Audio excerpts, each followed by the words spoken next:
look around, you'll notice actually that we have quite a few vintage tractors, some of which are used to tow the aircraft. Something interesting about it, which is that the front wheels are set well back. And this is because it was designed to operate in an orchard and to be able to get in and out of the trees. We have a massive Ferguson just in front of it, slightly later one, it has a 1964 registration. And a David Brown. Now of course David Brown is famous as being the man who thought that it would be a great idea to make a decent sports car. And of course the DB on Racing ladies of aviation's yesteryear.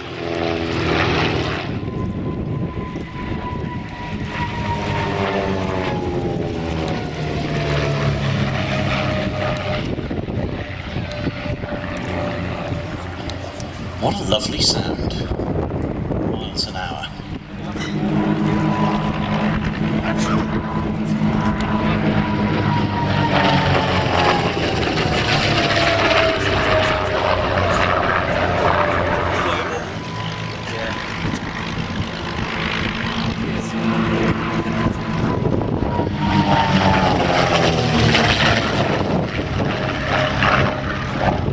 In particular, an air race from race attempt.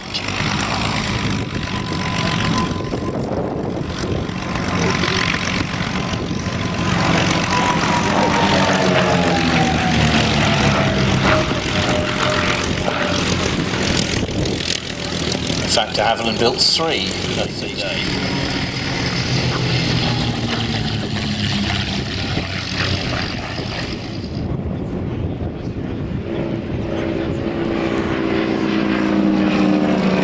Their training on the Harvard, often on the other side of the Atlantic.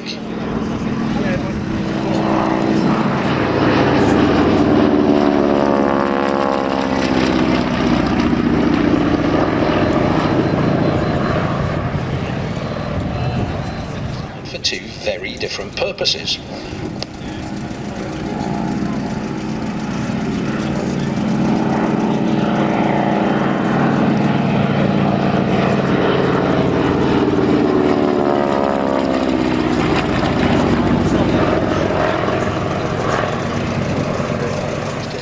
Use the aircraft as a weapon. They called it the pilot maker for very good reason.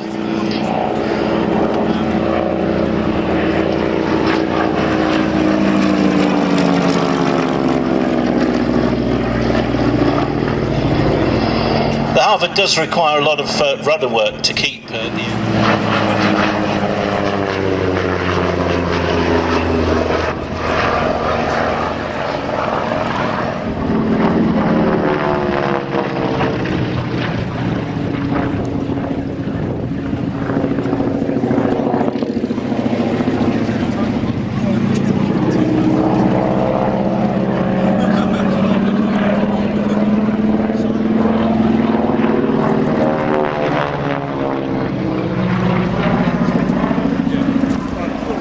one of the many things I know.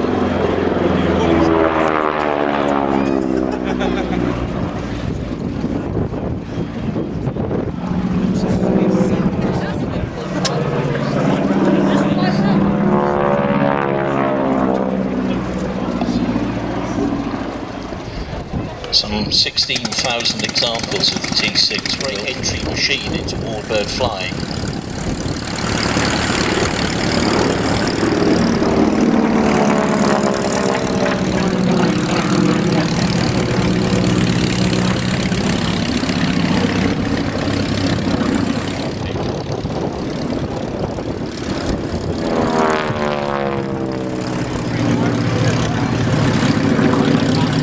Training on the Harvard went on to fly aircraft like Wildcats and Hellcats, and also the Corsair amongst others.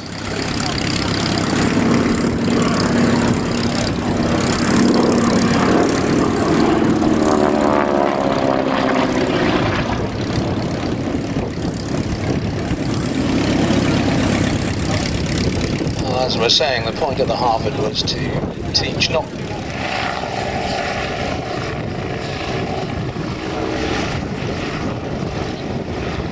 Essentially, the Wasp was a modified Westland Scout.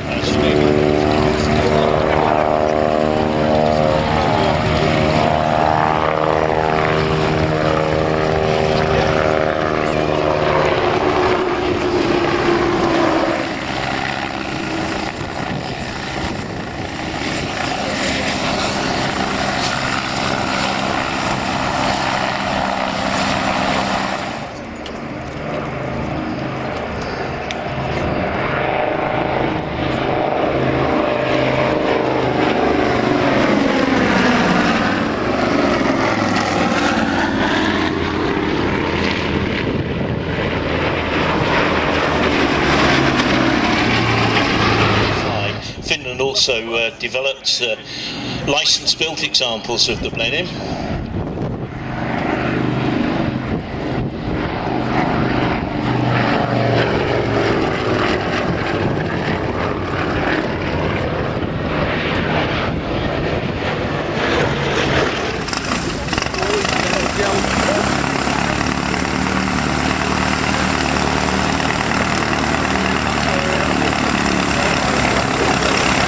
As Mark was saying, the Avro Anson starting life.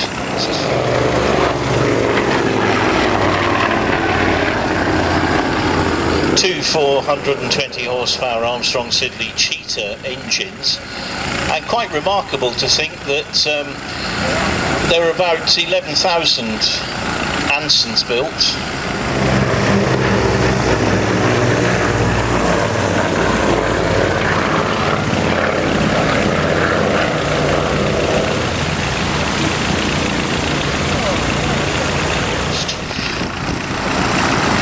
That could catch on again, couldn't it?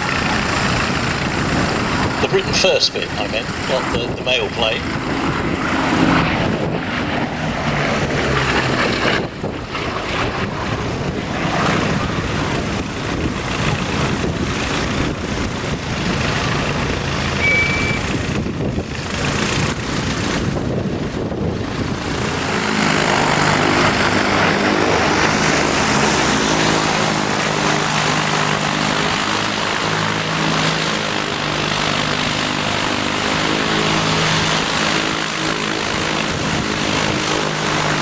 This aircraft had retractable bi-hydraulics, much more gentlemanly.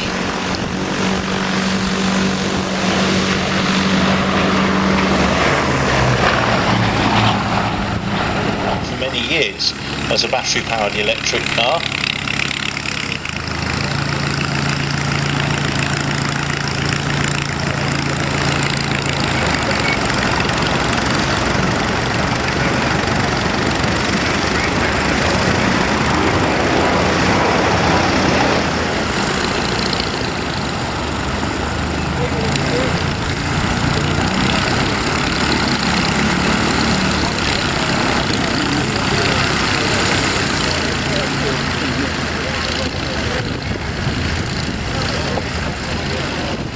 Blenheims in their various marks, of course, were to serve throughout the Second World War. At the beginning of the night fighters as an emergency stopgap measure, but were to continue in service in their bomber role right up until the end of the war.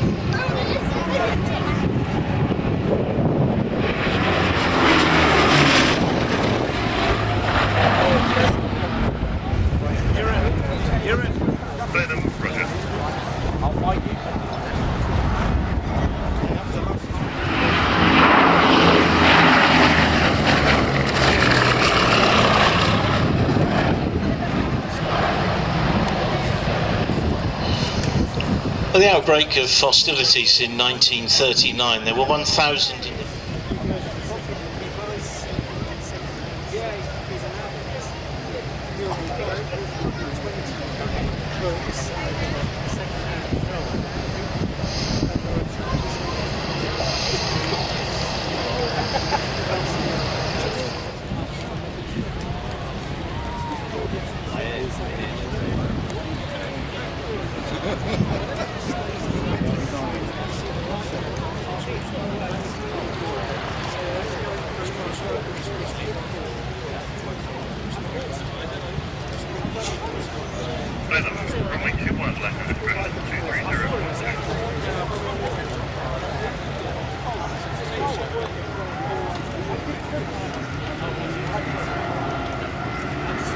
Very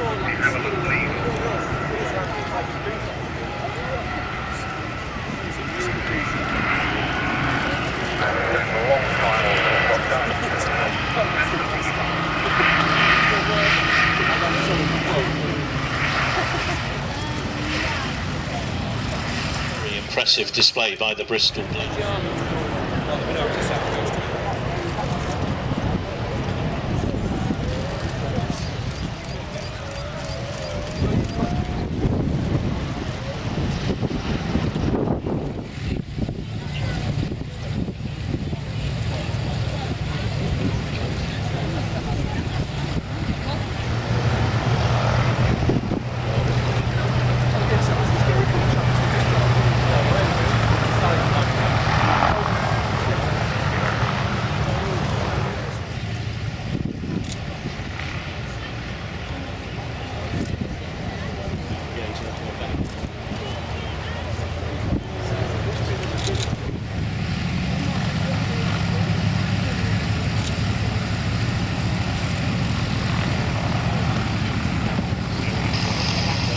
Ladies and gentlemen, a sight and a sound that you will probably never ever see or hear again with our 7 C-47 DC-3s to await their departure clearance.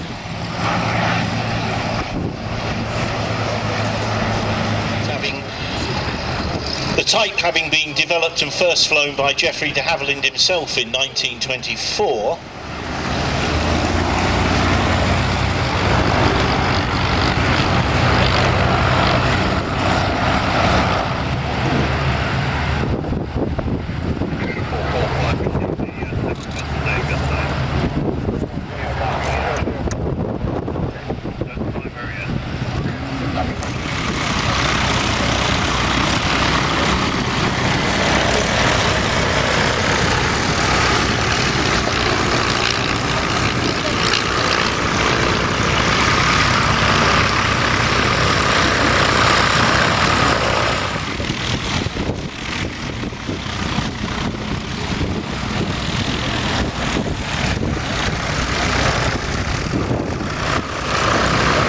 these Moth aircraft, of course, the forerunners of the famous Tiger Moths in the 1950s. Design commencing in 1924, the first Moth flew from Stag Lane in 1925.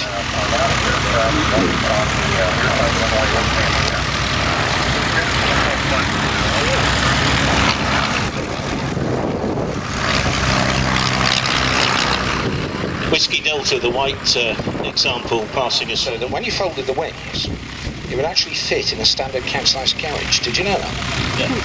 Well, I wonder how many council house tenants were able to actually afford to fly a DH-51 or a DH-60 in reality. But certainly the concept of it being a plane for every man and every woman was a very worthy one. And of course, it was one of these little moths that to Australia. First woman to fly solo on that. They were a delight to fly. They didn't scare you like some aircraft of that period did. They were a real pleasure to fly.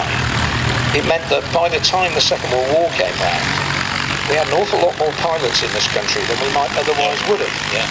Now, to my mind, that makes the enterprise entirely worthwhile. In one of these historic aircraft, they have paid a lot more than a first-class airfare to be jostled around in one of these C-47s. As they taxi back in, I'd like to say many thanks to Bob Morecambe flying the DH-51 and the two Moths being flown by Simon Davis and Claire Tector.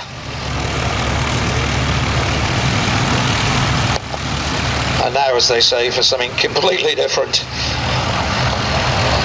1,200 horsepower in each engine, and 14 of them.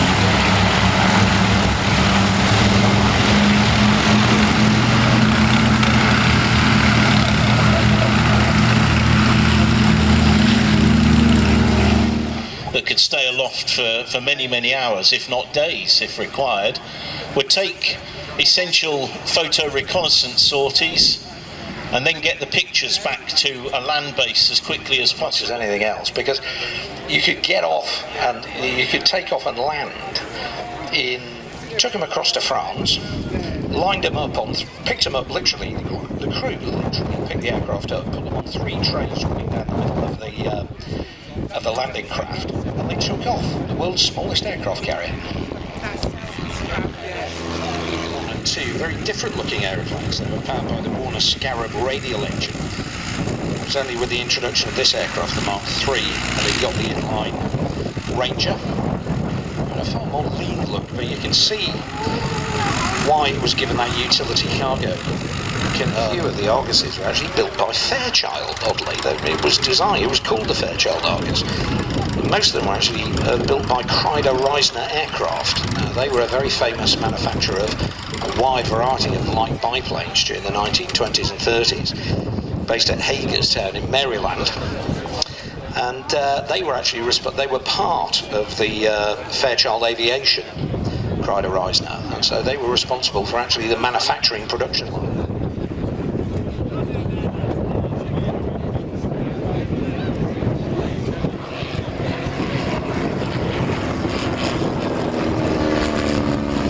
So their ambulance, you get 2 stretchers into the rear fuselage side by side.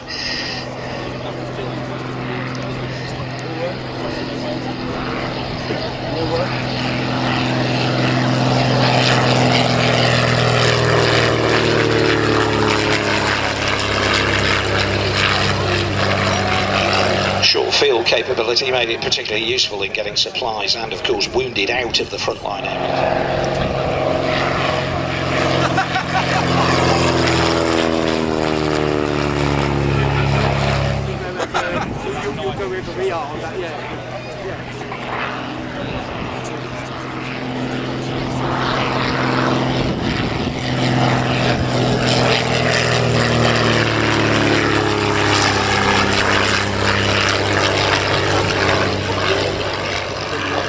To my mind, it's got quite an interesting modern-looking engine cowling that almost looks as if it's been slapped onto the remains of a much older aircraft.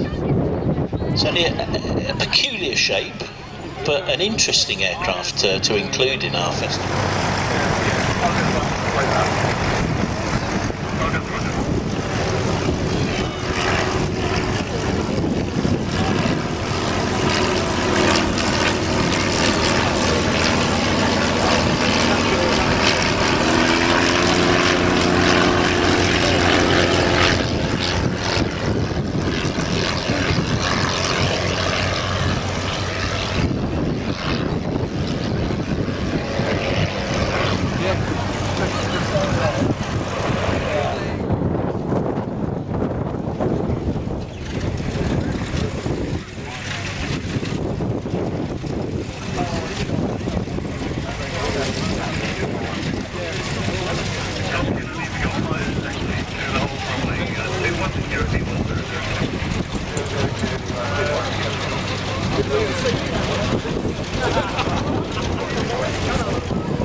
Lysander was a Spartan admiral who commanded the Spartan fleet at the the Hellespont and defeated the Athenians in 405 BC.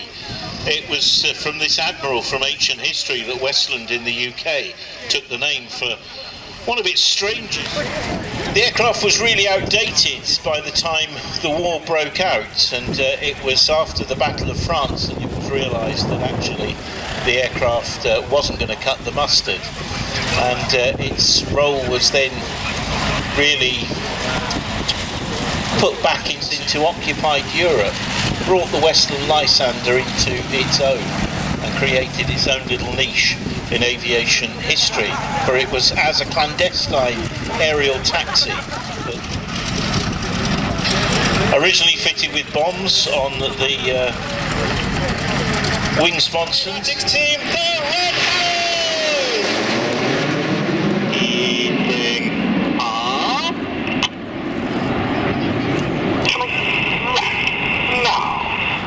And with the patriotic red, white and blue smoke, squadron leader Martin Pert, Red 1, leads the team over to start the display. Martin is a former Harrier and Typhoon pilot. He's previously been an instructor on the Hawk, and this is his second year as the team leader.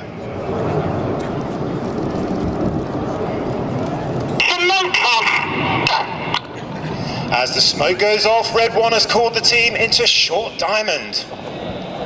On the right of Red 1 in Short Diamond is one of our new pilots for 2019. That's Red 2, Flight Lieutenant Damo Green. Damo has previously served on 100 Squadron flying the Hawk as an aggressor pilot. He then moved to the Typhoon and came to the team from Coningsby. This is Short Diamond.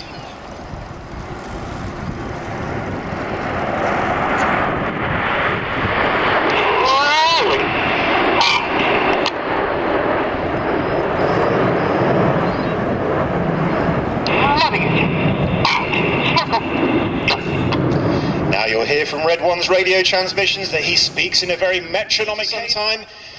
The Reds will now be coming across from your right-hand side. The smoke will go on, ready for the Apollo roll.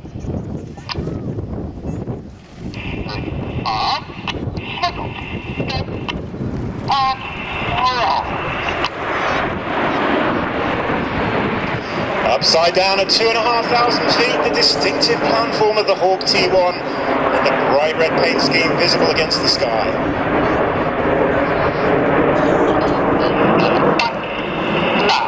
Beautiful shape, and we're going to represent that here as the aircraft move into Concorde.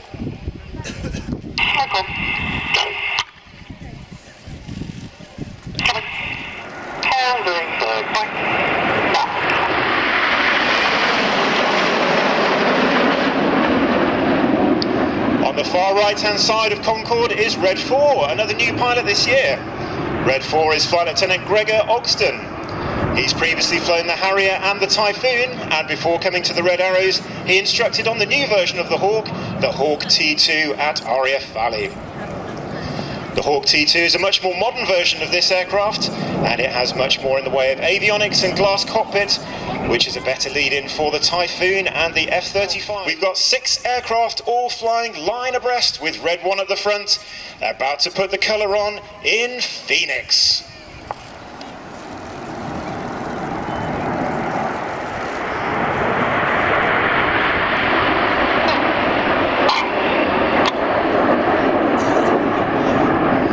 On the left of Red 1 in Phoenix is Red 3, and this year that's squadron leader Mike Bowden. Mike actually left the team last year, but unfortunately due to the injury of David Simmons playing football, Mike has been recalled to the team from TUI Airlines, and he will continue being a TUI pilot once this season is finished, as Red 1 brings them in from the right-hand side.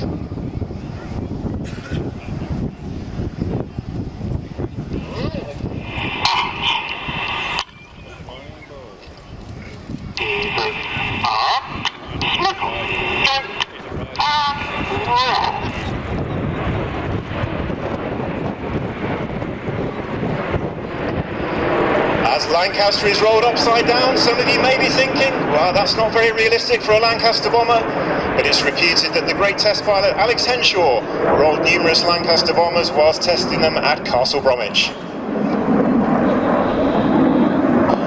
As the air brakes will come out, the smoke's about to come on. 8 and 9 will then begin their rolls. Here they go.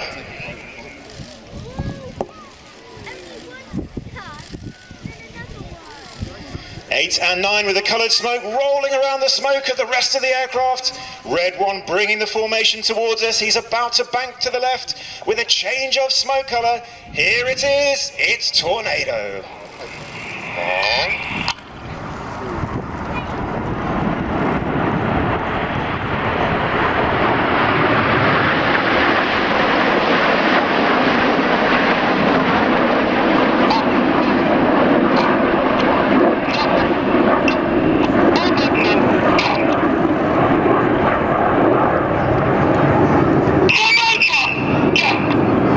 Smoke off go, calls Red 9 enthusiastically as Tornado moves away to our right hand side.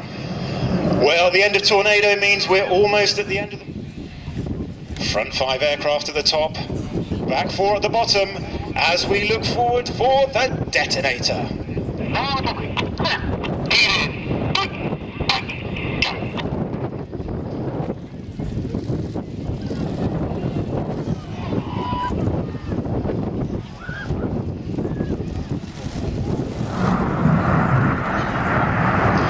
There you go, the synchro pair staying low.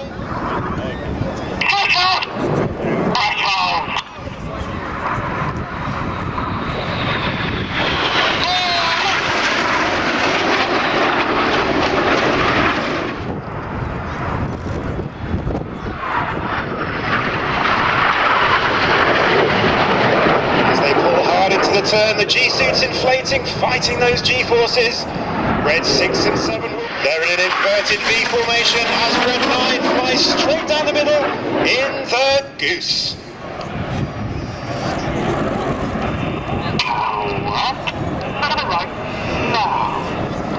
Red 9 for this year is Flight Lieutenant Dan Lowe's. Dan is a former Typhoon pilot and weapons instructor, and he's in his 3rd and final year on the team.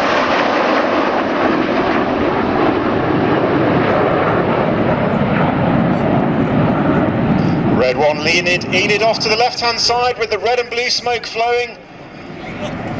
There's smoke about to turn to white as we get ready for the next manoeuvre. Look straight ahead in front of you.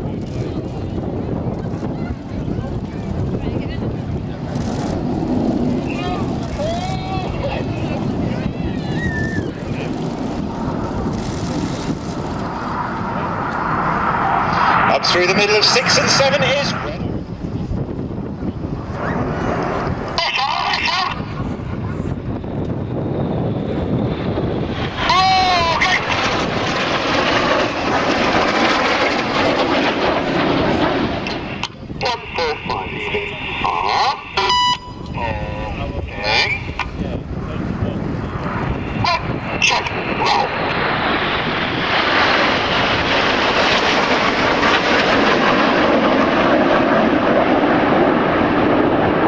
Smoke comes back on. Red 1 gathers the aircraft back together. It's in front of you in the carousel.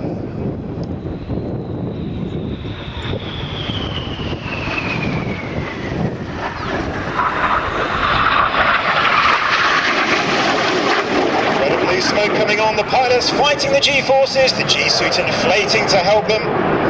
As they cross behind each other, they will change smoke colour, making a red and a blue half of the circle.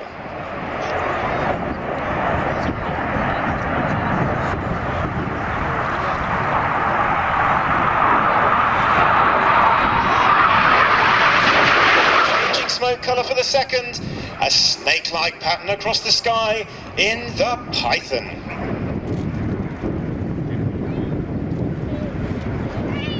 Each of our 9 aircraft in the display has 5 minutes of white smoke and 1 minute each of red and blue. And they're activated by 3 different buttons on the stick, Red 1 and Red 6 choreographing the smoke carefully during the planning to make sure no jet runs out during the display.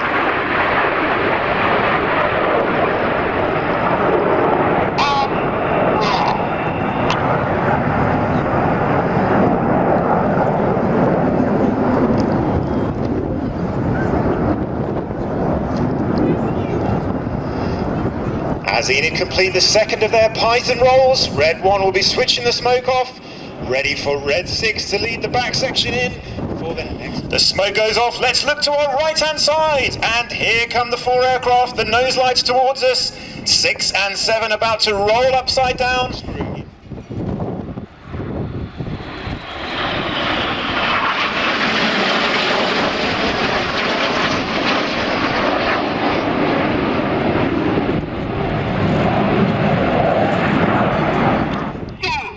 Clear go, call Reds 2 and 3, the signal for 4 and 5 to roll.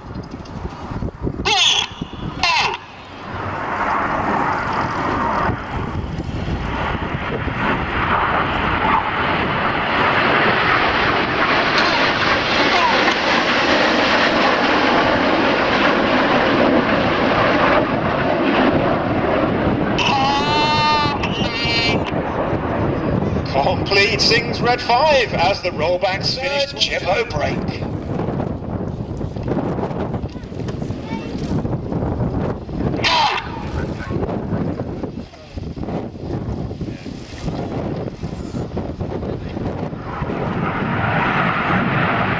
Double rolls. Red and blue smoke on. As they cross, the smoke will change to give a red and blue half.